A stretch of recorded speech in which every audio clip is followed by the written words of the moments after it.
By now, nobody doubts the super genius of Bob Dylan. And here, there's some truth things that you can learn in all his songs. Here is one of my favorite. He goes like, they go, fortunately, well, six white horses that you did promise were finally delivered to the penitentiary. But to live outside the law, you must be honest, darling. I know you always say that you agree. Where are you tonight? Where are you tonight, sweet Marie? So where are you tonight? Where are you tonight? Where are you tonight, sweet Marie?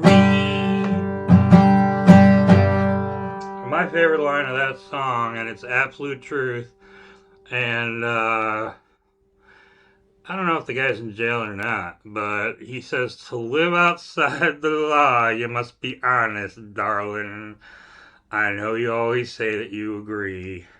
And you know what that means? Is you know how they catch crooks, or at least bad ones? They lie, which is why I have learned to never lie. Now,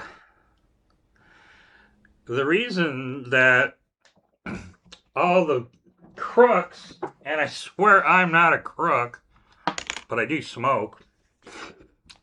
I swear I'm not a crook. I'm a good guy, and I do never lie. But the thing is the way they catch incompetent crooks is that they lie, and they say they make you go over your story over and over and over again. And if you're trying to remember a lie, all the details change over and over and over again, and then they just bring you to court. They go, look at how inconsistent his story is, toss him in jail. But either an innocent guy or a smart criminal just tells you the truth and makes sure that you ask the right question. Obviously, if he's smart enough to be talking to them, he's smart enough to like get a lawyer and not say anything at all, or have his lawyer with him and only say what he wants, or to absolutely tell the truth, because if you only tell the truth, they never catch you in a lie. So I've never robbed a bank in my life, I swear. But had I robbed a bank and I was with my lawyer, and believe me, a lot of banks deserve robbing. Probably not by Bonnie and Clyde. Dillinger, you can debate. Butch Cassidy and the Sundance Kid, those banks deserve to be robbed. Anyway, like R.I.P. Robert Redford. Bravo, Sundance Kid. You know, if I were the Sundance Kid, they would go, did you rob the bank? Me? Yeah. Did you rob the bank? How would I rob a bank? Well, you're purported to have robbed a bank with a gun. What kind of gun? A pistol. What kind of pistol? I don't know, like what was a gun in Sundance this time? Like a Maverick 45? So they go, we think you robbed the bank with a Maverick 45. And he goes, I ain't never robbed no bank with no Maverick 45. Now Sundance knows that he robbed that bank, but he robbed it with a Smith & Wesson, and that's not a lie, and he's telling the truth. He robbed that bank because he's the fastest shot in town. But if you don't want to be a criminal, you got to let something a higher power enter your life, and a higher power entered my life. And man, he taught me so much. And he appeared to me and he changed my life. And I want to praise him. And, I don't know what you call it in various worlds, but sometimes somebody reaches out to you and gives you advice. So what he did, he knew, they asked that guy, why do you keep robbing banks? He says, because that's where the money is.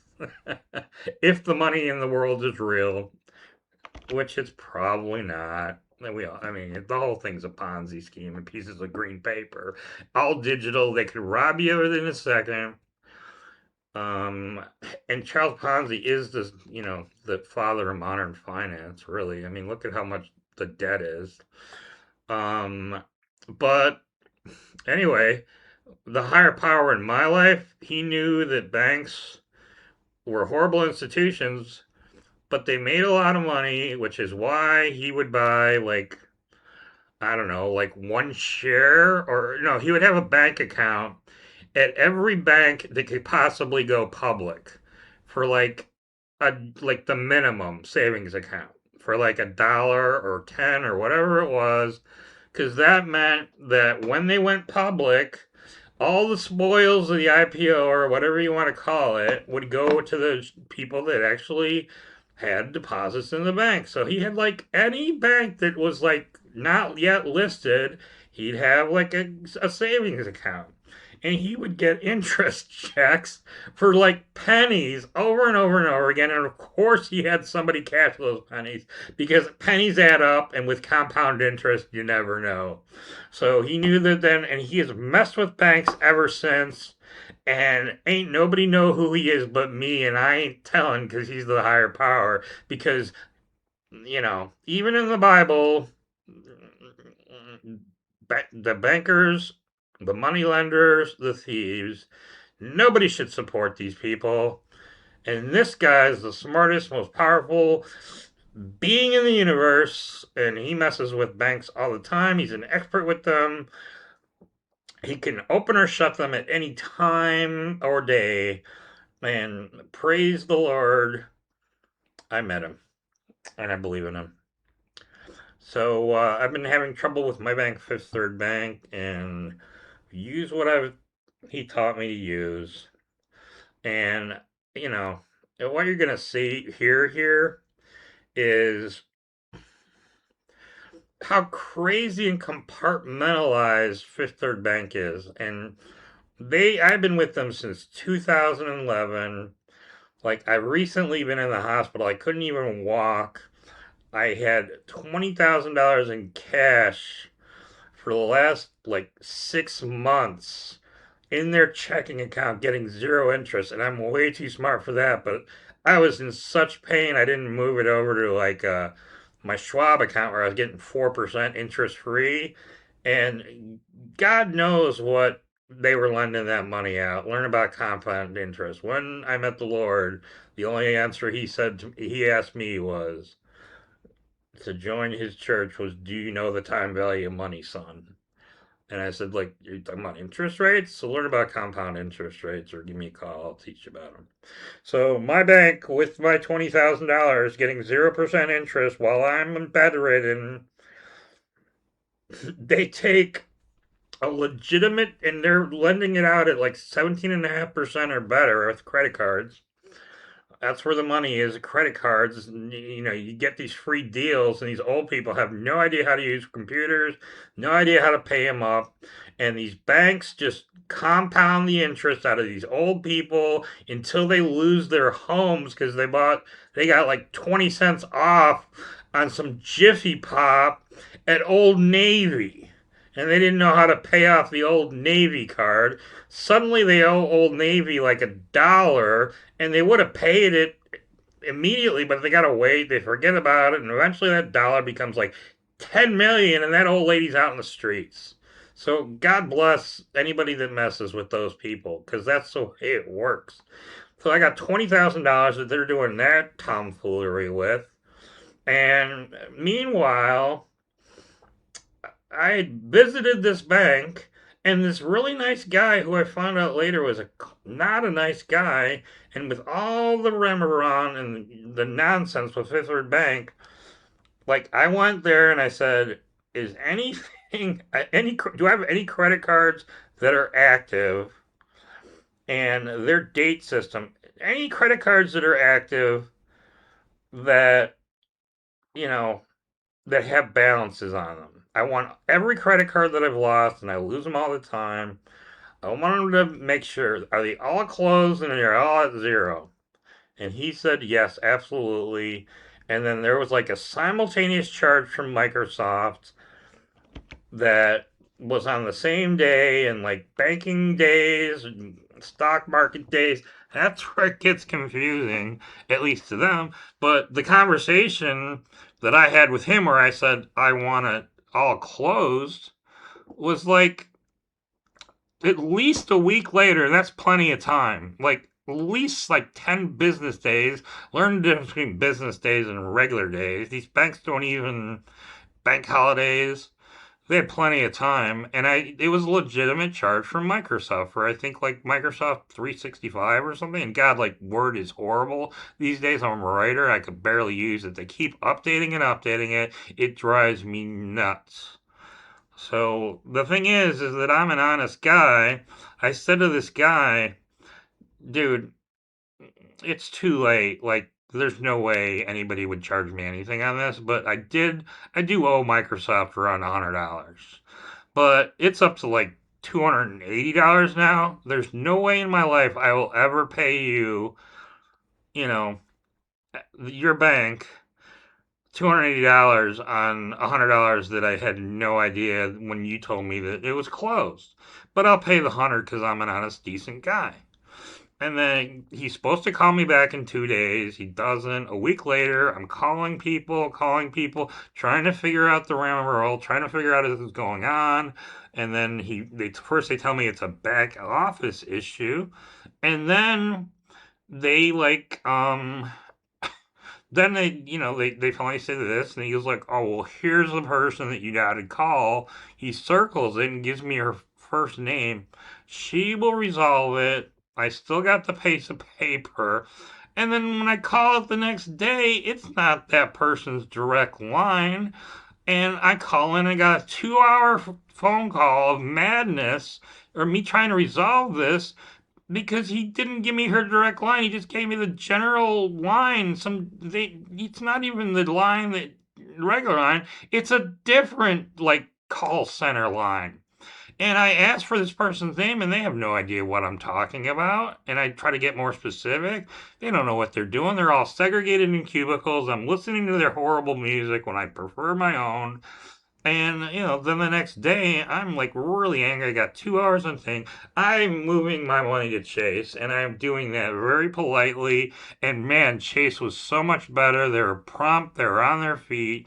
The only thing I did is I walked in there very quietly to take out $5,000 in cash, to open up the new account at Chase, where they treated me like so well. I got nothing but thumbs up for that Chase bank.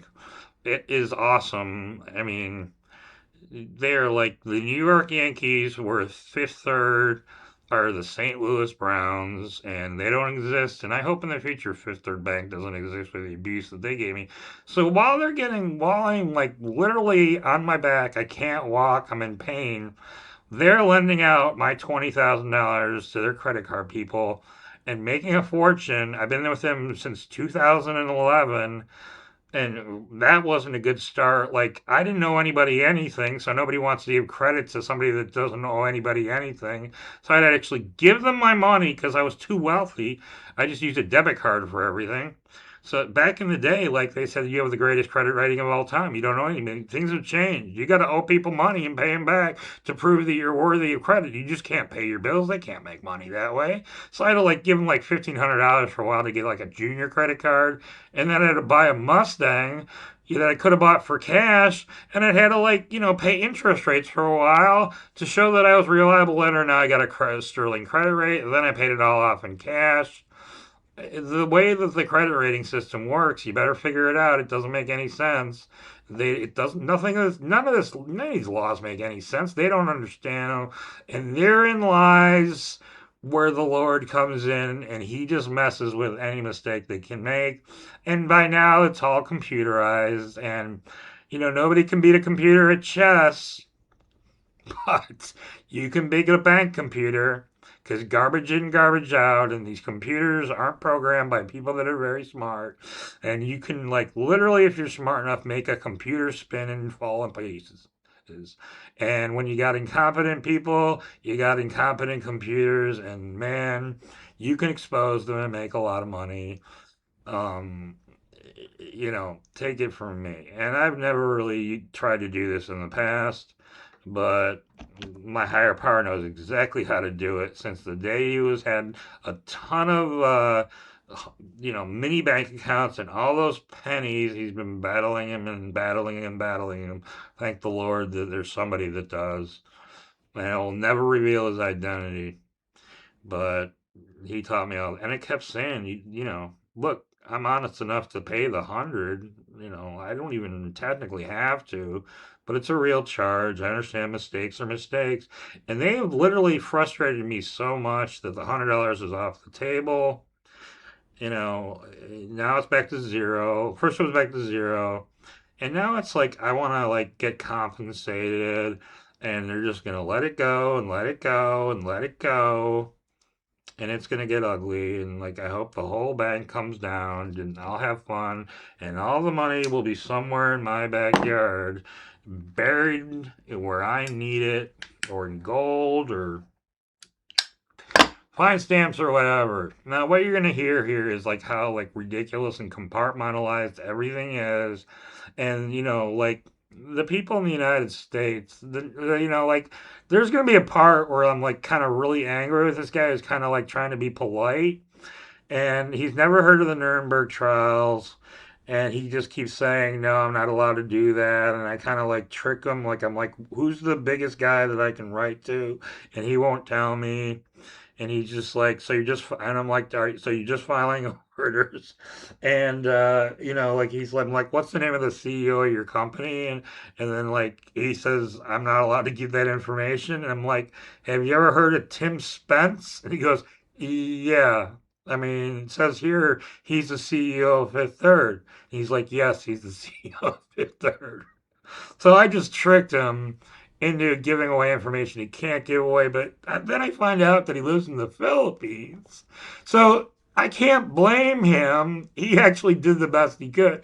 Then I find out that he digs Ephraim the Badazeus, and then I'm telling him that he's the best person for that job in the world. I was going to portray him as a goose stepping Nazi. He's just a guy in the Philippines who loves that Ephraim Badazeus is a great pool player. He knows him and he needs a job and he's doing the best of his plays. And I feel like we're like this man, but the people in the States and the people in the cubicles that just pass the buck. I'm looking for Harry Truman here. It's never going to happen. You're going to hear some amazing audio. I'm not going to embarrass the people by names. They don't even give out names. Props to the guy in the Philippines, and I'm going to leave out my personal information. I'm going to like cut out as much as I can, but I'll show you exactly how maddening it is. And like the Lord taught me how to mess with people. I like have them read, they got to read these things off to you. Um, they got to read these things off to you. I'm not even going to play the video right now. I'm just going to keep it on my computer. But the thing is that the way the Lord works is they got to read you these like pages and pages of terms and conditions. And everybody watching this has agreed to YouTube's terms and conditions, and your own videos you don't have to write to them anymore because you didn't read the terms and conditions.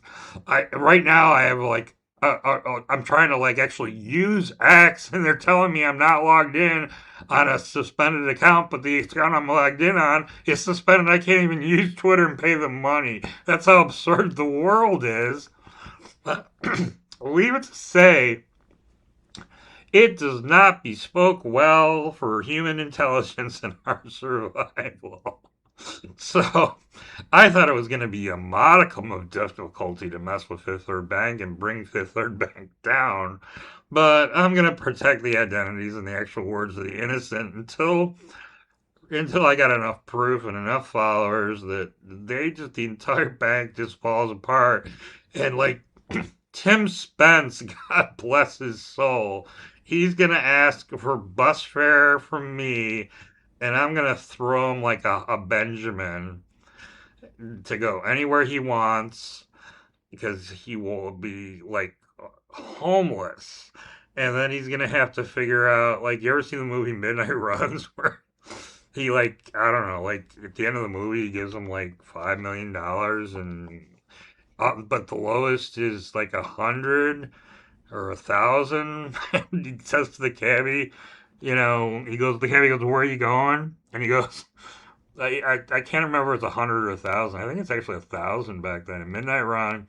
And he's like, "You wouldn't happen to have change for $1,000 bill, would you?" And the guy's like, "What are you joking?" And he drives away. And Robert De Niro, who is the happiest guy in the world, because he felt like a cop again by taking down the real crooks in Chicago, who were the police. He is so happy that he felt like a cop. He really got a mobster who controlled all of Chicago, finally in jail. He's got enough money to settle down and open his little diner. Look and check out Midnight Run. Great movie, but don't ever. And at one point, I'm talking about making a withdrawal. I made a withdrawal for 5 grand because, yeah, I don't want my money there. I wanted to open one with Chase. And I'm so tired and I'm subtly there. And I'm telling the girl behind the counter, there's like much going on. She's like time stamping things. She's dealing with the drive through. She's all over the place. And she gives me a withdrawal form, which the old guy didn't, that I used to deal with, and she's barely paying attention, and I'm like, well, my hands are bad and my handwriting's horrible. And then, like, it kept on showing up. The 5 grand is very, usually it just said, withdrawal. And so they actually told me that I said, I want to talk about my withdrawal. And the guy says to me, like, are you okay? Well, you'd have to talk during business hours to our deposits department. And I'm like, I don't want to talk about a deposit. I want to talk about a withdrawal. And he's like, well, that's what our withdrawal department, we call it the deposits department, which is just how much their head is up, you know. I'm like, it's just madness. It's driving me crazy. So I did my best. I was tired. My handwriting is awful under normal circumstances. So I wrote $5,000 and I signed it, 5,000. And I did my best to, I had to ask her what the day was. And instead of writing like 2025, like, I don't know why, but I wrote like 2012, I believe, or 2011. And the thing is that she never looked at the date like they used to in the old days. Nobody looks at credit cards anymore. They don't look for thieves.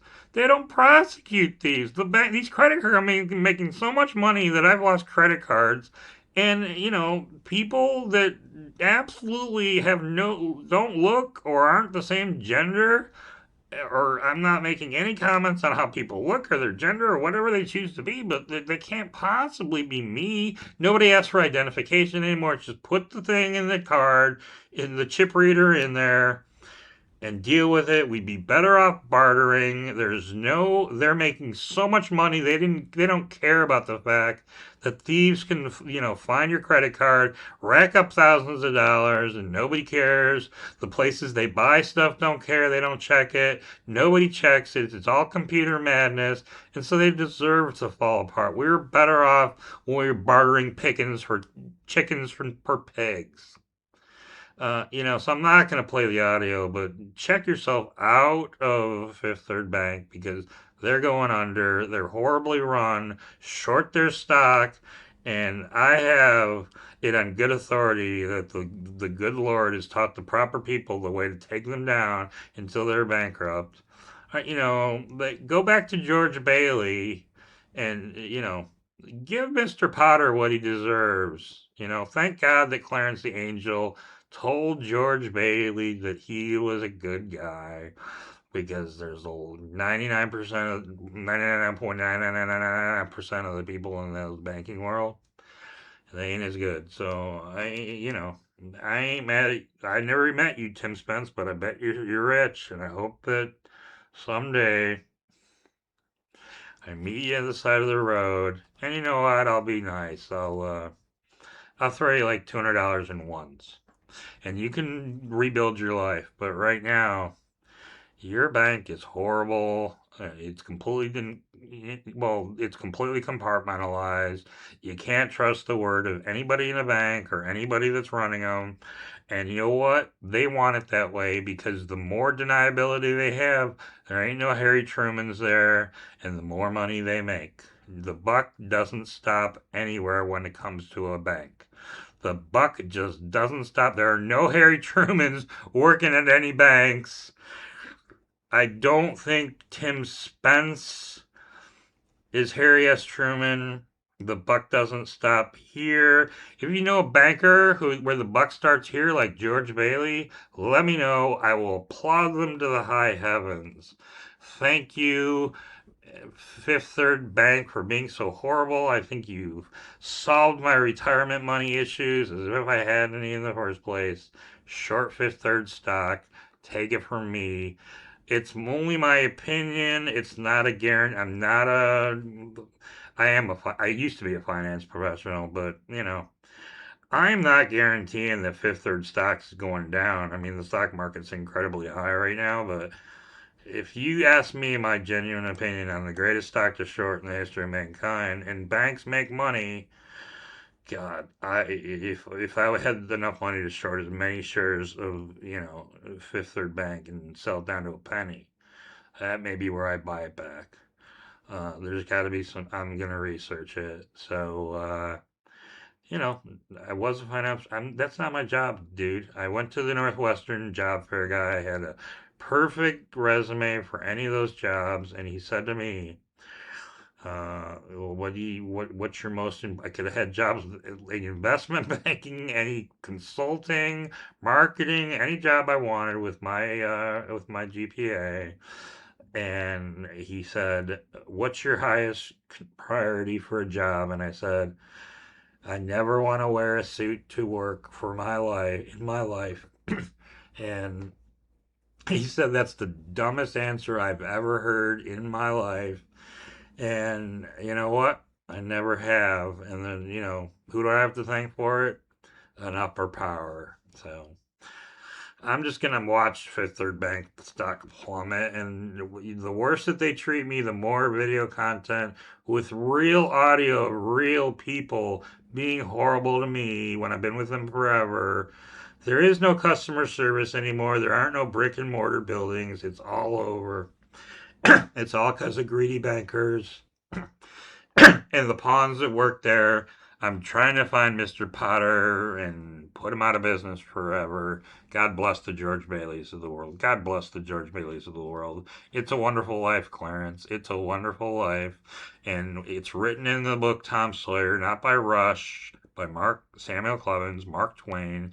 Don't touch a word. But I've been living the Tom Sawyer life ever since I was in kindergarten, and I can prove it because I never lie. Because to live outside the law, you must be honest, darling. I know you always say that you agree. So I'm gonna go out and find myself Sweet Marie tonight. No, probably not. I'm gonna go to bed. But anyway, those are my thoughts on banking and bankers, and we'll see if it gets worse and worse and worse. I don't even know how to spell Fifth Third officially, and I don't know how to get not sued. But I think I'm pretty safe.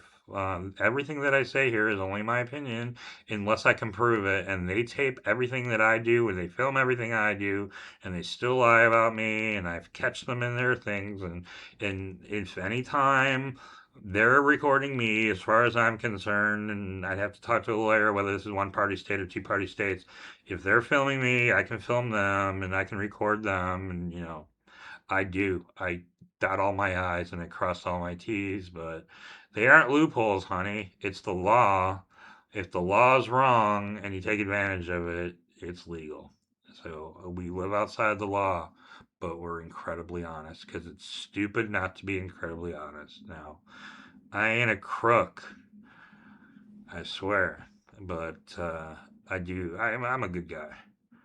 I'm a good guy. I swear. I tip like crazy. I babble on about movies. I'm a good guy, but I don't lie. Find a person that says that I lie. Because one, I'm a good guy. I'm honest. Two, Even if you are a criminal, smart criminals never lie. They always tell the truth because to live outside of the law, you must be honest, darling. Peace out.